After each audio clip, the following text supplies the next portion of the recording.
Hello everyone, आज हम लोग इन्फ्लेशन चैप्टर को कवर करते हैं। तो चलिए देखते हैं कि क्या होता है इन्फ्लेशन। तो इन्फ्लेशन होता है कि it refers to the persistent and the consistent increase in the prices of general commodity. जब जनरल कमोडिटी के प्राइसेस में इंक्रीमेंट होता है, जनरल कमोडिटी क्या होती है, तो जितने भी नॉर्मल चीज़ें जैसे कि वीट हो गया, राइस हो गया, ये सब जो नॉर्मल चीज़ें होती हैं, जब इनके प्राइसेस में जो है इंक्रीमेंट होता है तो इसको हम लोग बोलते हैं इन्फ्लेशन। और देखते हैं कि इन्फ्लेशन कितने टाइप का होता है। तो सबसे पहला होता है डिमांड पुल इन्फ्लेशन और दूसरा होता है कॉस्ट पुश इन्फ्लेशन। तो डिमांड पुल इन्फ्लेशन क्या होता है कि ये जब एग्रीगेट डिमांड जब डिमांड ज़्यादा हो जाती है और सप्लाई कम होता है तो इसको हम लोग बोलते हैं डिमांड पुल इन्फ्लेशन। देखते हैं इसको एक एग्जाम्पल को लेके कि अगर हम लोग मान लें मार्केट में सैनिटाइजर का जो डिमांड है वो 100 है और उसकी सप्लाई जो है वो कितनी है 20 है और उसका प्राइस जो है 50 रुपए। तो जो ये 100 लोग डिमांड कर रहे हैं लेकिन सप्लाई कितनी है 20 है, तो लोग क्या बोलेंगे, भाई हमसे 20-10 रुपए बढ़ा के ले लो, हमको सैनिटाइजर जो है वो 60 रुपए का दे दो, लेकिन हमको जो है हमको सैनिटाइजर की जरूरत है। तो इससे क्या होगा कि सैनिटाइजर के प्राइसेस में इंक्रीमेंट होंगी। तो इस जब डिमांड की वजह से जब जो है किसी भी चीज के प्राइसेस में इंक्रीमेंट होता है तो उसको हम लोग क्या बोलते हैं, डिमांड पुल इन्फ्लेशन बोलते हैं। दूसरा है हमारा कॉस्ट पुश इन्फ्लेशन। तो कॉस्ट पुश इन्फ्लेशन क्या होता है कि जब कॉस्ट में बढ़ोतरी होती है, जब कॉस्ट में इंक्रीमेंट होता है due to increase in the cost of production, cost of production बढ़ जाते हैं, यानी कि रॉ मटेरियल के दाम बढ़ जाते हैं, वेजेस के दाम बढ़ जाते हैं, सैलरीज बढ़ जाती हैं, ठीक है, टैक्सेस बढ़ जाते हैं। तो इसकी वजह से क्या होता है कि कॉस्ट ऑफ प्रोडक्ट भी महंगा हो जाएगा। जब मान लीजिए जहाँ पे लेबर 100 रुपए लेता था, अगर वहाँ पे वो 150 रुपए लेता है, तो ऑब्वियस सी बात है कि कॉस्ट ऑफ प्रोडक्ट यानी कि जो सामान वो बना रहा है उसमें दाम में बढ़ोतरी हो जाएगी। तो इसकी वजह से जब इन्फ्लेशन होता है तो उसको हम लोग बोलते हैं कॉस्ट पुश इन्फ्लेशन। अब हम लोग चलेंगे अपने तीसरे टॉपिक की तरफ, जो है कॉजेज ऑफ इन्फ्लेशन। इन्फ्लेशन जो होता है वो किन किन वजहों से होता है हम लोग उसको जानेंगे। तो सबसे पहला है कि high growth rate of population. जो पॉपुलेशन होती है वो बहुत तेजी से बढ़ती है, इसकी वजह से भी इन्फ्लेशन होता है, क्योंकि जब पॉपुलेशन तेजी से बढ़ती है तो हमारा डिमांड भी बढ़ता है और हमारी सप्लाई जो है वही रहती है और इसकी वजह से जो है हमारे कॉस्ट में अफेक्ट होता है। दूसरा चीज़ है हमारा इंक्रीज इन पब्लिक एक्सपेंडिचर। जब हमारी गवर्नमेंट जो होती है वो ज़्यादा पैसे खर्चे करने लगती है रोड्स पे, रेलवेज पे, ट्रांसपोर्ट पे, तो इसकी वजह से भी जब इन्फ्लेशन बढ़ता है तो इसको हम लोग क्या बोलते हैं, पब्लिक एक्सपेंडिचर। अब इसकी वजह से इन्फ्लेशन कैसे बढ़ता है हम लोग इसको जानेंगे। तो याद करिए, जब गवर्नमेंट जो है रोड रेलवेज बनवाती है तो बनवाती किससे है, लेबर से ही बनवाती है। लेबर को क्या देती है गवर्नमेंट, वेजेस देती है। लेबर क्या करता है, उसको मार्केट में लेके जाता है, मार्केट में वो पैसे का यूज करता है, तो मार्केट में इसकी वजह से क्या होता है, मनी सप्लाई बढ़ जाता है और जब मनी सप्लाई बढ़ेगा तो हमारा इन्फ्लेशन भी बढ़ेगा। तीसरा चीज है इंक्रीज इन मनी सप्लाई। जब मनी सप्लाई मार्केट, अभी हम लोगों ने ऊपर पढ़ा है कि मनी सप्लाई जब बढ़ेगा तो इन्फ्लेशन भी बढ़ेगा। जब मार्केट में मनी सप्लाई बढ़ जाता है तो वहाँ पे इन्फ्लेशन भी बढ़ जाता है। तीसरा है चौथा है डेफिसिट फाइनेंसिंग। डेफिसिट फाइनेंसिंग क्या होता है, जब हमारी जो न्यू करेंसीज को हम लोग जो प्रिंट करते हैं तो उसको हम लोग क्या बोलते हैं, डेफिसिट फाइनेंसिंग बोलते हैं। तो जब नई करेंसी जब मार्केट में प्रिंट होती हैं तो इसका मतलब कि हमारे मार्केट में मनी सप्लाई बढ़ चुका है और इसकी वजह से भी हमारे इकोनॉमी में क्या हो रहा है, इन्फ्लेशन हो रहा है। इसके बाद आता है growth of black money. Black money क्या होता है, जो नॉन टैक्सेबल मनी होती है, जिस पैसे पे हम लोग टैक्स नहीं देते हैं उसको हम लोग बोलते हैं ब्लैक मनी। तो मान लो गवर्नमेंट जानती है कि हमारी इकोनॉमी में सिर्फ इतना ही पैसा है, क्योंकि सिर्फ इतने पैसे पे ही टैक्स मिल रहा है, लेकिन होता तो ब्लैक मनी भी है, कुछ पैसे पे लोग टैक्स नहीं देते हैं।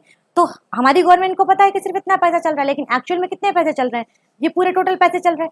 तो इसकी वजह से क्या होता है कि हमारे मार्केट में मनी सप्लाई बढ़ता है और जब हमारा मनी सप्लाई बढ़ता है तो क्या होता है कि हमारे इकोनॉमी में इन्फ्लेशन आता है। ठीक है, अब हम लोग चलेंगे अपने नेक्स्ट टॉपिक की तरफ, जो है इंक्रीज टैक्सेशन। जब टैक्सेस बढ़ जाती हैं तो उसकी वजह से क्या होता है, प्रोडक्ट के कॉस्ट बढ़ जाते हैं। जब गवर्नमेंट जो है कंपनी वालों से ज्यादा पैसे लेने लगेगी तो वो लोग क्या करेंगे, वो लोग भी हम ही से पैसा लेंगे प्रोडक्ट में कॉस्ट बढ़ा के, तो इसकी वजह से भी इन्फ्लेशन होता है। उसके बाद आता है होर्डिंग ऑफ एसेंशियल आइटम। जो जरूरी जो चीजें होती हैं उसमें क्या होता है कि लोग क्या करते हैं, उसको होल्ड कर लेते हैं, उसको इकट्ठा करके एक पास रख लेते हैं। जब उसके प्राइसेस कम होते हैं तो उसको खरीद के रख लेते हैं, उसके बाद से जब उसके प्राइसेस ज्यादा होते हैं तो वो उसको बेचना स्टार्ट कर देते हैं।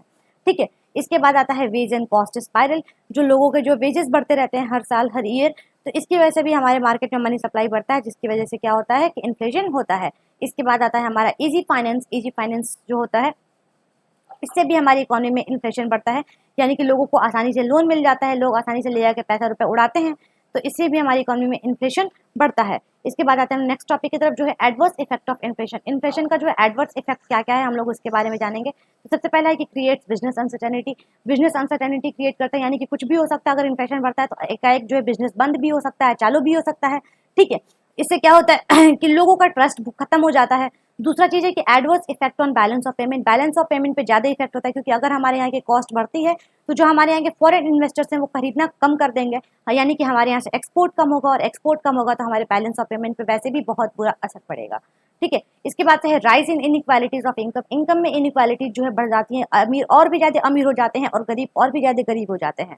ठीक है। उसके बाद से हमारा लीड्स टू होर्डिंग, लोग क्या करने लगते हैं, होर्डिंग करना स्टार्ट करते हैं, यानी कि जब उस प्रोडक्ट के प्राइसेस जो है कम होते हैं तो उसको खरीद लेते हैं, और जब महंगे होते हैं तो उसको बेचने स्टार्ट कर देते हैं for the motive of earning profit.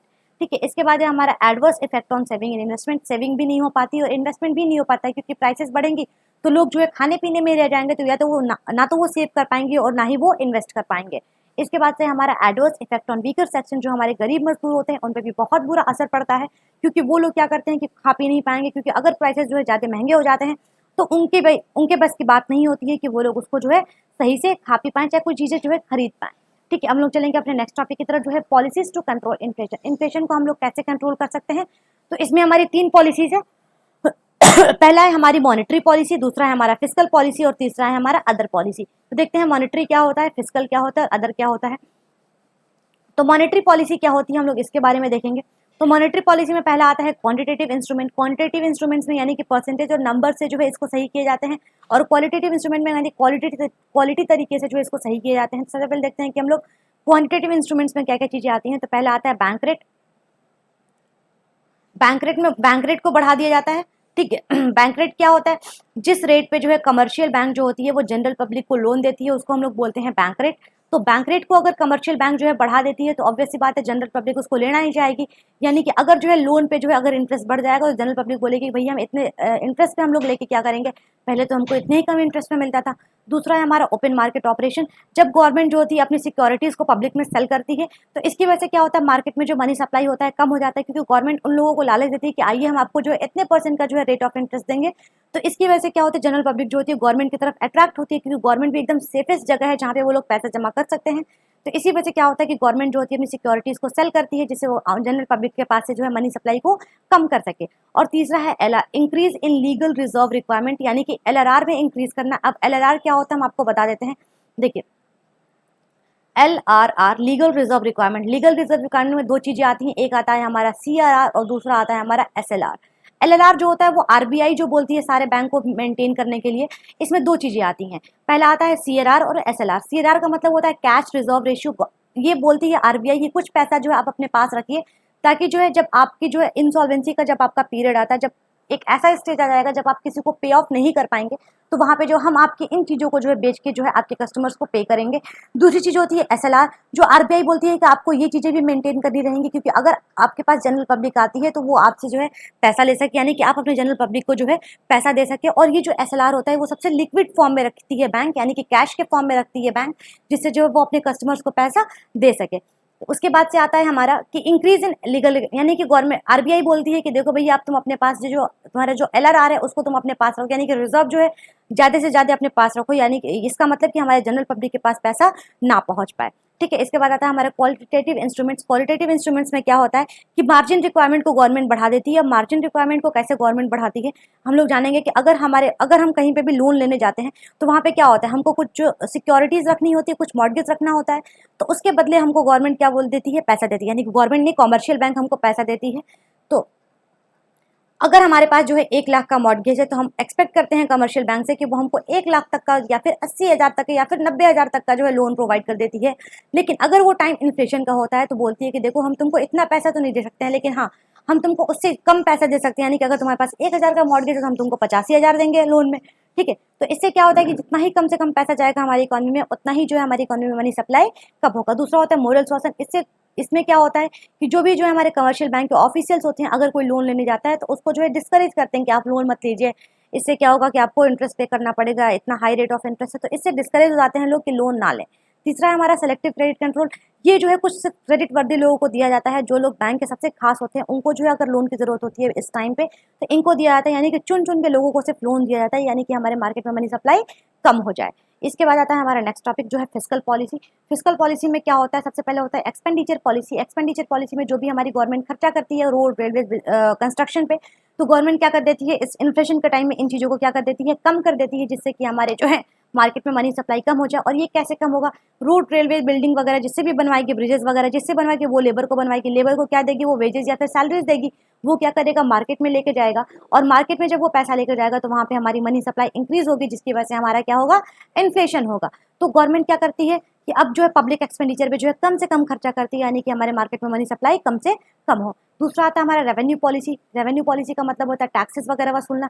तो इन्फ्लेशन के टाइम में गवर्नमेंट क्या करती है, रेवेन्यू पॉलिसी को बढ़ा देती है, यानी कि टैक्सेस वगैरह को बढ़ा देती है ताकि मार्केट में मनी सप्लाई जो है कम हो जाए। तीसरा आता है पब्लिक बोरोइंग। लोगों से जो है उधार लेना स्टार्ट कर देती है गवर्नमेंट की, लाइए हम आपको आपसे पैसा लेते हैं और आपको जो हम इतने % का रेट ऑफ इंटरेस्ट देंगे। उसके बाद से आते हैं हमारा डेफिसिट फाइनेंसिंग। गवर्नमेंट क्या करती है कि डेफिसिट फाइनेंस यानी कि आरबीआई क्या करती है, डेफिसिट फाइनेंसिंग स्टार्ट जो हुआ रहता है उसको कम कर देती है, यानी कि जो नई करेंसी जो प्रिंट होती है उसको क्या कर बोल देती है कि अब इस पर रोक लगाओ, क्योंकि इकोनॉमी में भी हमारे पास जो है बहुत ही ज़्यादा पैसा फैल रहा है। तो इसकी वजह से जो है हमको क्या करना पड़ेगा कि अभी नई करेंसीज को प्रिंट करना बंद करना पड़ेगा। अब चलते हैं अपने लास्ट टॉपिक की तरफ जो है अदर मेजर्स। अदर मेजर्स में क्या क्या चीज़ें आती हैं। पहला आता है हमारा इनकम पॉलिसी।